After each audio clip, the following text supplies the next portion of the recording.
ہے. اس نے کہا تھا تو اگر عشق میں برباد نہیں ہو سکتا تو جا، پھر تجھے کوئی سبق یاد نہیں ہو سکتا، پھر تو ناکام ہے زندگی میں. جو بندوبست رب کرتا ہے، آزمائش آ جاتی ہے، بڑے بڑوں پہ آ جاتی ہے، لیکن بعض اوقات بڑی تکلیف ہوتی ہے جب اس بندے کو لوگ کٹہرے میں کھڑا کر دیں جس کا جرم ہی کوئی نہیں، اس شخص سے لوگ سوال جواب شروع کر دیں جس بیچارے کے خیال میں بھی وہ بات نہیں. پھر وہاں وضاحتیں دینا، نہ کردہ گناہوں کی وضاحتیں دینا، یہ بڑا بوجھ بنتا ہے، بڑی تکلیف ہوتی، اور لوگ کرتے ہیں یہ کام. پھر اللہ تعالیٰ جب بندوبست فرمائے، صحیح بخاری میں حضرت جریج کا ذکر فرمایا. جریج نفل پڑھ رہے تھے، ماں نے آواز دی، وہ آ نہیں سکے، نماز میں تھے، ماں ناراض ہو گئی. اس نے ہاتھ اٹھا کے کہا اللہ یہ اتنی دیر تک مرے نہ جب تک کسی بری عورت کا منہ نہ دیکھ لے. کسی اور کی دعا کے لیے سند نہیں ہے کہ وہ تیرے حق میں ضرور قبول ہوگی، لیکن ماں باپ کی دعا کے لیے میرے نبی پاک نے سند بیان کی ہے. سید عالم صلی اللہ علیہ وسلم فرماتے ہیں جب بھی ماں باپ اولاد کے لیے ہاتھ اٹھاتے ہیں رب ضرور قبولیت کا شرف عطا کرتا ہے.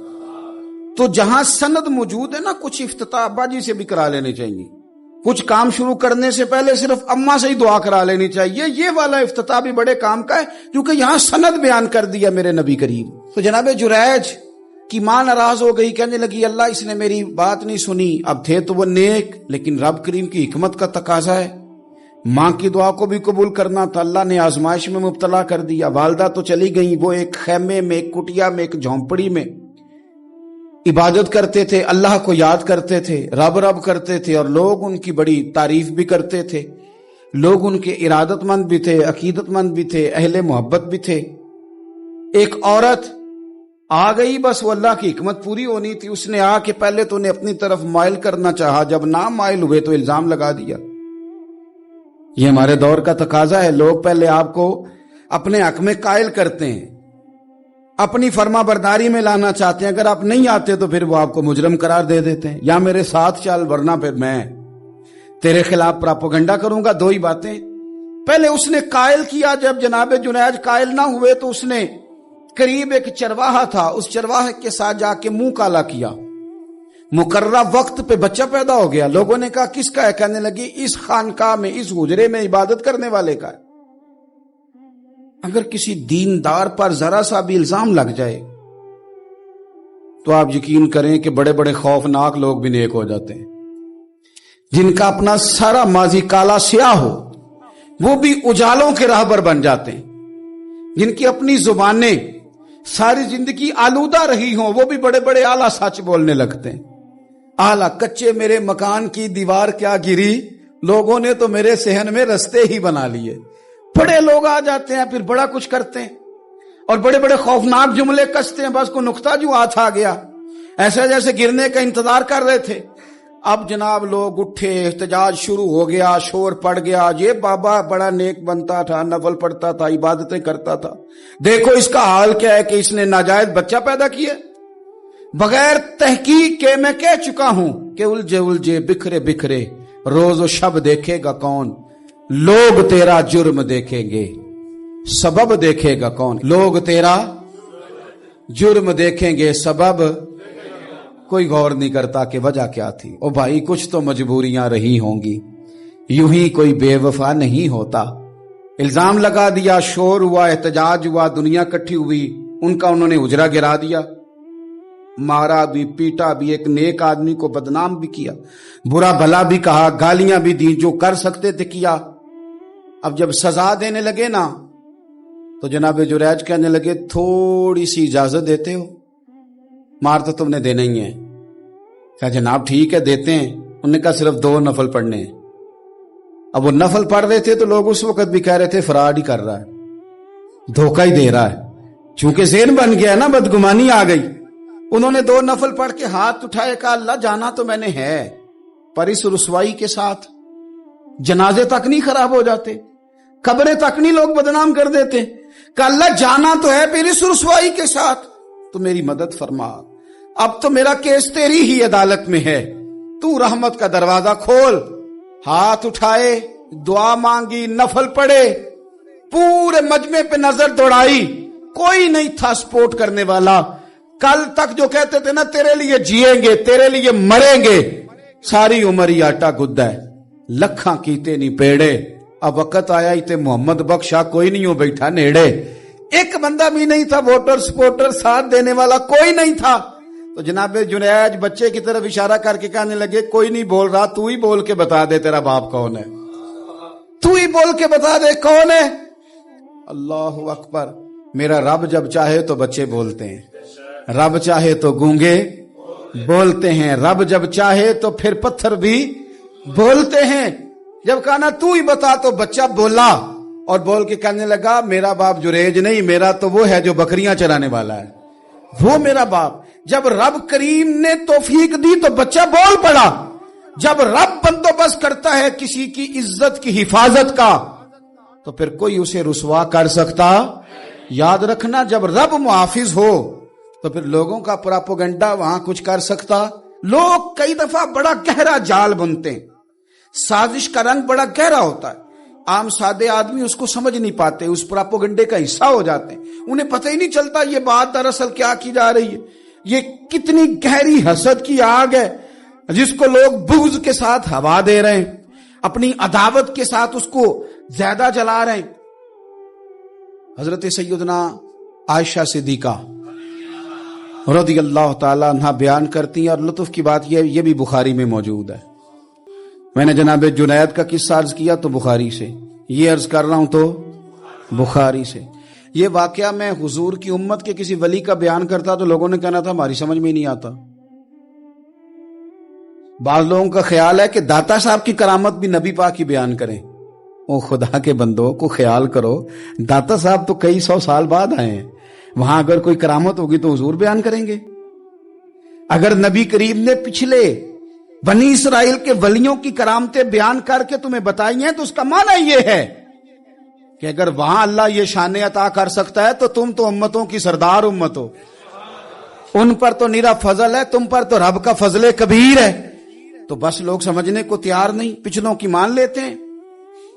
जनाबे आसफ बिन बरखिया की करामत जो सूरह नमल में आई वो तो मानेंगे, पर गौस पाक की करामत ये पता नहीं अजीब फलसफा है और किस तरह का फलसफा है, ये समझ से बालातार है कि बनी इसराइल का कोई वली हो तो उसकी करामत हो सकती है और नबी पाक की उम्मत का हो तो उसकी हो ही नहीं सकती।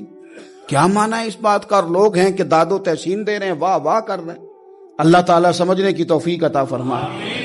हजरत आयशा सिद्दीका रज़ियल्लाहु ताला अन्हा फरमाती हैं, एक औरत थी और उसे नबी पाक सल्लल्लाहु ताला अलैहि वसल्लम ने ना वो कलमा पढ़ के मुसलमान हुई, मदीना तैयबा आ गई तो हुजूर ने मस्जिद नबवी शरीफ में उसके लिए मकान, एक सादा सा कमरा साथ मस्जिद के बनवा दिया, वहीं रहने लगी।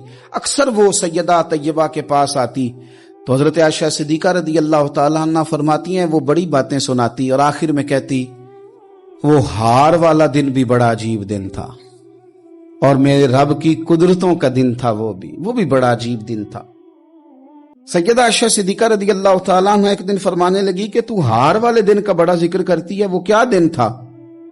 तो खातून कहने लगी अम्मा जी वो दिन था जब मेरे रब पर भरोसा और मजबूत हो गया, जिस दिन मेरा अपने रब पर तवक्कुल और बढ़ा, मेरे ईमान में यकीन में और पुख्तगी आई। कहने लगी मैं एक घर की कनीज थी, नौकरानी थी, उस घर में एक बच्ची थी जिसके पास सोने चांदी हीरे जवाहरात का हार था। उस जमाने में ना चमड़े के ऊपर लोग हीरे जवाहरात लगाते थे, कई दफा सुर्ख रंग के चमड़े पे लगाए जाते थे। वो बच्ची पहनती थी तो कहती हूँ बच्ची के उसने उतार के रखा या उससे गिरा वो हार तो चील उसे उठा के ले गई गोश्त समझ के और मेरे सामने उठा के ले गई। घर वालों ने मुझसे पूछा, ये बुखारी में मौजूद है, घर वालों ने पूछा मुझसे कि वो हार कहां है, तो मैंने कहा चील उठा के ले गई। घर में कुछ चोरी हो जाए तो सबसे पहला इल्जाम किस पे लगता है? मुलाजिमीन पे। कहते उन्होंने मुझे बड़ा मारा, बड़ी तकलीफ थी, हत्ता कि मेरी शर्मगाह तक की तलाशी ली, मेरी इज्जत इतनी खराब की मैं बता नहीं सकती। मैंने अपनी जिंदगी में एक वाकया देखा, एक अमीर घर में चोरी हो गई, मुलाजिम को इतना मारा कि वो चारपाई पे पड़ गया। पुलिस वालों से इतनी मार पड़वाई गई कि वो बेचारा चारपाई पे पड़ गया और फिर वो इतना बीमार हुआ और कुछ दिनों के बाद पता चल गया कि चोर तो अपना बेटा है उनका। फिर उसका इंतकाल हो गया। अब वो सेठ साहब और घर वाले आके ना मरने वाले के कान में माफिया मांग रहे हैं, कान में। तो मैंने उनसे फिर कहा था कि ये तो अब चला गया है, तुम्हारा जोर चलता था ना, तो तुमने कानून खरीदा और तुमने इसे जितना हो सका तुमने इसे मार पड़वाई। तुम्हारे पास जो अदालतें थी तुमने वहां कार्रवाई की, अब एक अदालत कयामत के दिन लगेगी। ये कमजोर था ना, कुछ कर नहीं सका। मेरे नबी पाक सल्लल्लाहु अलैहि वसल्लम ने फरमाया, सुन लो, अगर सींग वाली बकरी ने बगैर सींग वाली बकरी को तकलीफ दी होगी ना, तो कयामत के दिन उसे भी बदला देना पड़ेगा कि तेरे पास सींग थे और तूने इसे मारा था। वो खातून अर्ज करती है सैयदा आयशा की खिदमत में कि मुझे बड़ा मारा, मुझे तकलीफ दी। मैं कह रही थी कि मेरे सामने चील ले गई है, पर वो नहीं मान रहे थे। अम्मा जी उन्होंने मुझे बड़ा मारा। हजरत आयशा सिद्दीका कहती हैं फिर क्या हुआ? कहने लगी, अम्मा जी जब कोई मेरा मददगार ना रहा, मुझे तकलीफ दे रहे थे, रुसवा कर रहे थे, तो मैंने अपने रब से मदद चाही, मेरे रब की तरफ मैंने तवज्जो की। मैंने कहा मालिक अब तू ही मेरा मददगार है। कहती है वो मुझे मार रहे थे तो वो चील जो हार ले गई थी वही लेके वापस आ गई और हमारे सरों के करीब ला के उसने जब उस हार को फेंका, वो मुझे छोड़ के साइड पे हुए। वो मेरी बेगुनाही जान गए, लेकिन आपको बताऊं उस दिन से मेरा अपने रब पर यकीन और बढ़ गया। मुझे समझ आ गई कि जब इंसान पूरा टूट जाता है और जब कोई चारों जानिब उसका मददगार नहीं होता, तो रब तो होता है ना, अल्लाह तो उसका मददगार होता है ना, वो तो फिर अपने उस बंदे की मदद करता है ना, फिर वो तो तवानाई देता है ना, वो तन्हा नहीं छोड़ता, वो तो आंसुओं वालों के आंसुओं पे बड़ा करम फरमाता है, वो तो कसम पुरसी में आ जाता है, उसकी रहमत बढ़ के इस्तकबाल कर लेती। तो भाई जब आप पर अल्लाह की हिकमत के तकाजे पूरे होने लगे और जिंदगी में कभी कोई ऐसा वक्त आए कि आप महसूस करें कि तन्हा रह गए हैं और कई अपने भी मुखालिफीन की जमात में नजर आने लगे हैं, तो उस वक्त फिर दिल, रूह, जुबान और जहन को यकजा करके समझ लेना कि जब सारी दुनिया साथ छोड़ जाती है तो रब की रहमतें उस वक्त भी साथ रहती हैं और अल्लाह की मदद उस वक्त भी बंदे पे करम नवाजी करती है। एक और हदीस सुने, लुत्फ की बात यह है, ये भी बुखारी में है, ये भी वाकया बुखारी में है। अल्लाहु अकबर। एक शख्स ने ना एक बंदे से कर्ज मांगा, उसने कहा मुझे कर्जा दो। वो कहने लगा कि कितना कर्जा? उसने कहा 1000 दिनार। दिनार सोने का होता था, दिरहम चांदी का होता था। 1000 दिनार चाहिए। उसने कहा कोई गवाह है तेरे पास? गरीब का गवाह भी कोई नहीं बनता। कभी उलझ जाए ना कोई बंदा तो कई अपने भी कह देते हैं कि हम इसके कौल फेल के जिम्मेदार नहीं है। एक गरीब आदमी को कर्ज की जरूरत पड़ गई, 1000 दिनार चाहिए। मैं कह चुका हूं कि दिरहम चांदी का होता था, दिनार सोने का। अब 1000 दिनार लेना है तो जिस बंदे से उसने कहा, अगरचे वो नेक बंदा था, उसने कहा यार 1000 दिनार दे दो। तो कहने लगा कोई गवाह है तेरे पास? वो कहने लगा गरीबों का गवाह कौन होता है? हाँ एक गवाह है। कहा कौन? का मेरा रब, वो तेरे और मेरे बीच गवाह है। उसने कहा कोई कफील, अगर तू पैसे ना दे सके तो वो बाद में दे दे, या तुझे कुछ हो जाए तो वो दे दे। उसने कहा कफील भी मेरा अल्लाह ही है।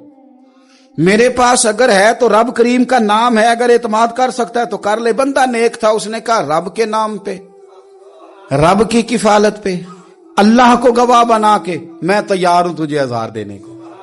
उसने 1000 दिनार दे दिया। वक्त वापसी का तय हो गया, वो चला गया पैसे लेके।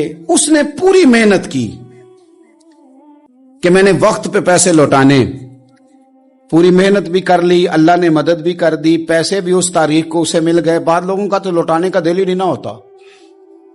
फरमाया हदीस पाक में कि तू लौटाने का इरादा कर, रब तेरी मदद भी फरमाएगा। लेकिन यहां बहुत सारे लोग कहते हैं खैर है, इरादा ही नहीं। तो फिर जिस तरह का बंदे का गुमान हो, रब भी उसी तरह का मामला फरमाता है। उसने पैसे जमा भी कर लिए और वापस देने को तैयार भी हो गया, लेकिन रास्ता बहरी जहाज का था, कश्ती का था, दरिया के रास्ते वापस आना था। अब वो जब आ गया दरिया के किनारे तो बड़ी कोशिश की, पर वहां उसे कोई कश्ती नहीं मिली। वक्त पे पैसे लौटाने हैं, सफर करना है, अब सवारी मुयस्सर नहीं है। सोच सोच के परेशान था कि मैंने तो अल्लाह के नाम पे लिए।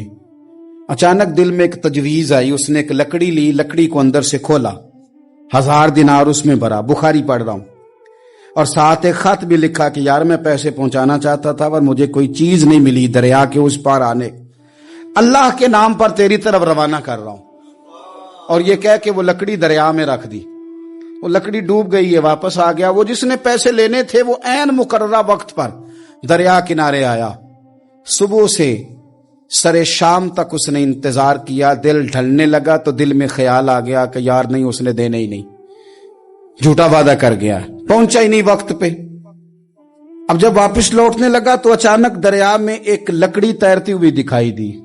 कहने लगा ले जाता हूं, शाम को रोटियां पकाने के काम आएगी, ईंधन बना के जला लूंगा, हंडिया पक जाएगी। लकड़ी उठा के जलाने के लिए घर लाया। गुमान था कि वो नहीं आया वादा करके, अल्लाह को कफील और वकील बना के और गवाह बना के फिर भी नहीं आया।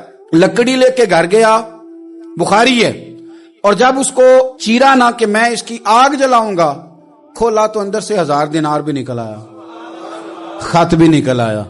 अब जरा समझना, उसके दिल में बात किसने डाली कि तू लकड़ी में पैसे डाल दे? अल्लाह ने। उस बंदे को मुकर्ररा वक्त पे किनारे भेजा किसने?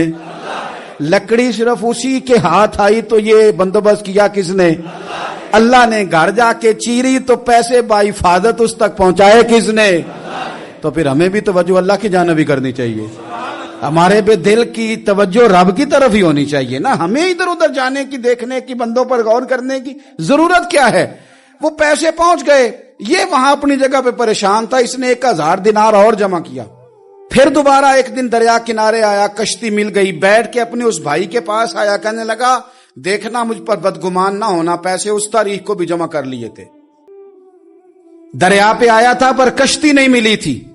फिर मैंने ना लकड़ी में डाल के, खत डाल के तेरी तरफ भेज भी दिए थे, लेकिन आज मैं फिर लेके आ गया हूं। वो कहने लगा खुश हो जा, जिस रब को तूने मेरा और अपना गवाह बनाया था उस रब ने मेरे तक पहुंचा भी दिए हैं। जब लोग अल्लाह को गवाह बनाते हैं, रब की जानिब अपनी तवज्जो करते हैं, अपनी चाहतों, ख्वाहिशात और अपनी सारी चिट्ठियां अपने रब करीम की रहमत की तरफ रवाना करते हैं, फिर अल्लाह अपने बंदों को मायूस नहीं करता। अल्लाह अपने बंदों को नवाज देता है। अल्लाह तबारक व तआला अपने बंदों पे करम नवाजी करता। ओ संगियो, सारी उम्मीदें सेठों, नवाबों, दुनियादारों से क्यों वाबस्ता करते हो? सारी तवज्जुहात का मरकज क्यों उन लोगों को बनाते हो जो तुम्हें दुनिया में मजबूत नजर आते हैं? अपनी तवज्जुहात का मरकज अपने खुदा को बनाइए, अपने मालिक की जानिब अपनी सारी ख्वाहिशात का रुख फेर दीजिए, अपनी तवज्जुहात अपने रब की जानिब कर लीजिए। वो अपने बंदों पे बड़ी करम नवाजी फरमाता है। वो इज्जतों का भी मुहाफिज है, वो परेशानियों में करम नवाजियां फरमाने वाला है, वो साथ देने वाला है, वो उसकी रहमत करीब आके बंदे को सहारा देती है। वो अपने फजल से अपने बंदों की हर मुश्किल में दस्तगिरी फरमाता है। इसियां से कभी हमने किनारा न किया, और तूने भी तो दिल आजुर्दा हमारा न किया। हमने तो जहन्नम की बहुत की तदबीर, पर मौला तेरी रहमत ने गवारा न किया। अदल करें ते थर थर कंबन, उच्चियां शाना वाले, तजे तू फजल करें ते बख्शे जावन, मेरे जय मुंह काले। आखिर दावाया अनिल हम्दुलिल्लाहि रब्बिल आलमीन।